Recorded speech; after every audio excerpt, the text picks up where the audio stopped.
अऊज़ु बिल्लाहि मिनश्शैतानिर्रजीम बिस्मिल्लाहिर्रहमानिर्रहीम इन्नल्लाह व मलाइकतहु युसल्लूना अलन नबी या अय्युहल्लज़ीना आमनू सल्लु अलैहि व सल्लिमू तस्लीमा अल्लाहुम्मा सल्लि अला मुहम्मद व आलि मुहम्मद व अज्जिल फ़रजहुम वशुरना माहुम व ज़िदना मुहब्बता।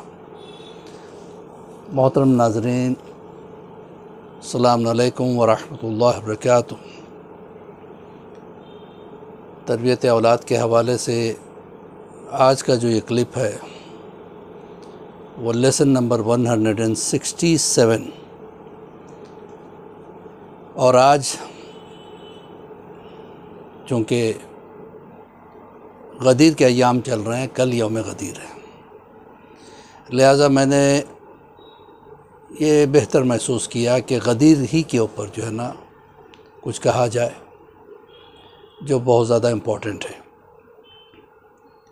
अज़ीज़ों, याद रखिएगा, जब रमज़ान के रोज़े मुकम्मल होते हैं तो ईद उल फ़ितर होती है,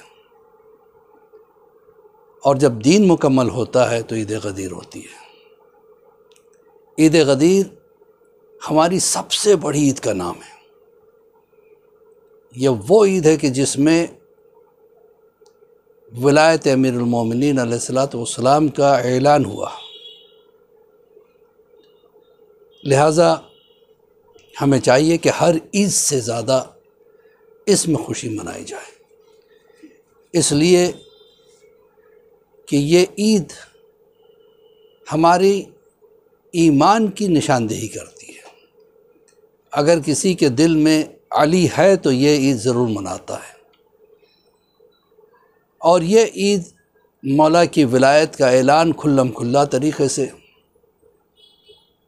आम तौर से हाजियों के मजमे में 1,24,000 हुज्जाज के दरमियान में परवरदिगार आलम ने ऐलान करवा के बता दिया कि देखो, ये बहुत अहम पैगाम है, ये ना किया तो कुछ ना किया। और जिसने मुखालिफत की थी वो हाजी भी था, नमाजी भी था, रोज़ेदार भी था, रसूलुल्लाह के साथ हज किया था, मामूली बात नहीं है।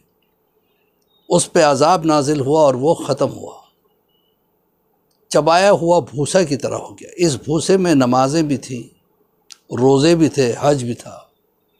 ना उसे उसकी नमाज़ें बचा सकी, ना रोज़े बचा सके, ना हज बचा सका, ना रसूल की सहाबियत उसे बचा सकी।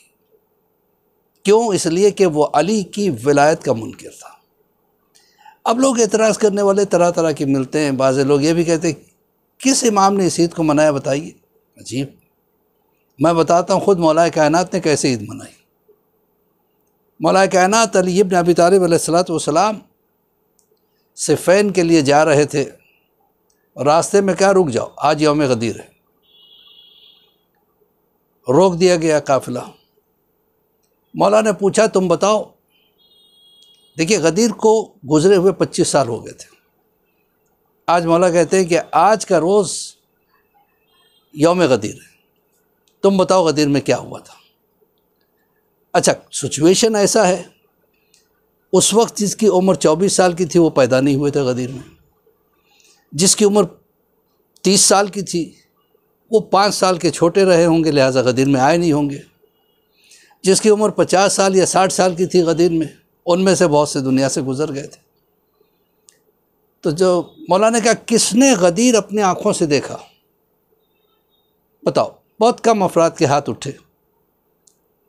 मौला ने कहा कि तुम उठो, तुम उठो, तुम उठो। तो 30 अफराद को मौला ने इशारा किया, उठो, उस पत्थर पे जाओ और एक एक आदमी बताए कि गदीर में क्या हुआ। एक एक आदमी जाता रहा, बताता रहा। उसमें से 3 ऐसे निकले, उनमें से एक ने कहा कि मेरा ख़्याल कहीं और था, मैंने तवज्जो नहीं दी थी रसूल ने क्या कहा। एक ने कहा कि मेरी आंखें कमज़ोर थी, मैं देख नहीं पाया था। एक ने कहा मेरे कान कम सुनाई दे रहे थे, मैं सुन नहीं पाया। मौला ने फ़ौरन सज़ा दी। क्या सज़ा दी? एक से कहा कि तो दुनिया से ऐसा प्यासा जाएगा, जितना भी पानी पिलाया जाए तो तेरी प्यास नहीं बुझेगी, क्योंकि तूने हमारी विलायत को छुपाने की कोशिश की। दूसरे से कहा कि तू दुनिया से अंधा जाएगा, फ़ौरन अंधा हो गया। तीसरे से कहा कि तेरे माथे पे एक ऐसा सफ़ेद दाग पैदा होगा, तू अपने अमामे से लाख छुपाने की कोशिश करेगा लेकिन छुपा नहीं पाएगा, क्योंकि तूने हमारी फजीलत को छुपाने की कोशिश की। तो पता चला कि जो फ़ज़ाइल अमीरुल मोमिनीन को छुपाने की कोशिश करे वो लायक माफ़ी नहीं है, फ़ौरन इमाम सज़ा देते हैं उसको। अब ये गदीर ऐसी ईद है जिसमें बच्चों को ईदी भी देना चाहिए ताकि उन्हें अहमियत का पता चले कि गदीर क्या है और इंतज़ार रहे गदीर का। गदीर में कुछ चीज़ें हैं जो ज़रूरी हैं। सबसे पहली चीज़ ये कि रोज़ा जो है गदीर का बहुत ज़्यादा सवाब। कल यौम गदीर है, भूलिएगा नहीं, रोज़ा को मिस मत कीजिए, इसलिए कि गदीर के रोज़े का इतना सवाब है कि अगर किसी को, छठे इमाम जाफ़र सादिक़ अलैहिस्सलाम फरमाते हैं कि अगर किसी को दुनिया की उम्र के बराबर की उम्र मिल जाए, यानी जब से दुनिया पैदा हुई है तब से लेकर जब तक दुनिया रहेगी तब तक की उम्र मिल जाए, और रोज़ाना अगर वो रोज़ा रखे तो जितना सवाब होगा उतना सवाब एक रोज़ा यानी गदीर के रोज़े का उतना बड़ा सवाब है। अब बताइए, ये मालूम होने के बाद कोई इस रोज़े को मिस कर सकता है? बिल्कुल मिस ना कीजिएगा। अच्छा, इस गदीर के रोज़ेदार को इफ्तार कराना बहुत ज़्यादा सवाब है, वो भी कोशिश कीजिएगा इफ्तार करा सके। दूसरी चीज़ ये है कि ज़वाल से पहले गुस्ल करे और उसके बाद जो है गुस्ल बाकायदा नियत के साथ करे, मैं गुस्ल लेता हूँ यौम गदीर का कुर्बतन इल्लल्लाह, तो इंसान के सारे गुनाह धुल जाएंगे। फिर उसके बाद 2 रकात नमाज, 2 तरह की नमाज़ें बताई जाती है। एक है 2 रकात नमाज, नियत होगी कि यौम गदीर की नमाज़ पढ़ रहा हूँ मैं कुर्बतन इल्लल्लाह। अब उसके बाद पहली रकात में अलहम के बाद 10 मरतबा कुल अल्लाह, 10 मरतबा इन्ना अंज़लना, 10 मरतबा आयतुल कुर्सी। दूसरी रकात में भी यही चीज़, बाद अलहम 10 मरतबा कुल अल्लाह हुआ, 10 मरतबा इन्ना अंज़लना, 10 मरतबा आयतुल कुर्सी। बाकी रुकू सुजूद सुबह की नमाज की तरह। कहते जो ये नमाज पढ़ता है उसके सारे गुनाह माफ़ हो जाते हैं और उसके दर्जात बुलंद करता है परवरदिगार। और कोशिश करें कि इस दिन नए लिबास पहने, अगर नया नहीं है तो अच्छा साफ़ सुथरा लिबास पहने, खुशबू लगाए, उसके बाद ये नमाज़ पढ़े। और दूसरी रकात मुख्तसर सी है, बिल्कुल सुबह की नमाज की तरह पढ़ेंगे आप। उसके बाद सजदे में जाएंगे 100 मरतबा शुक्रन लिल्लाह, शुक्रन लिल्लाह, शुक्रन लिल्लाह, शुक्रन लिल्लाह।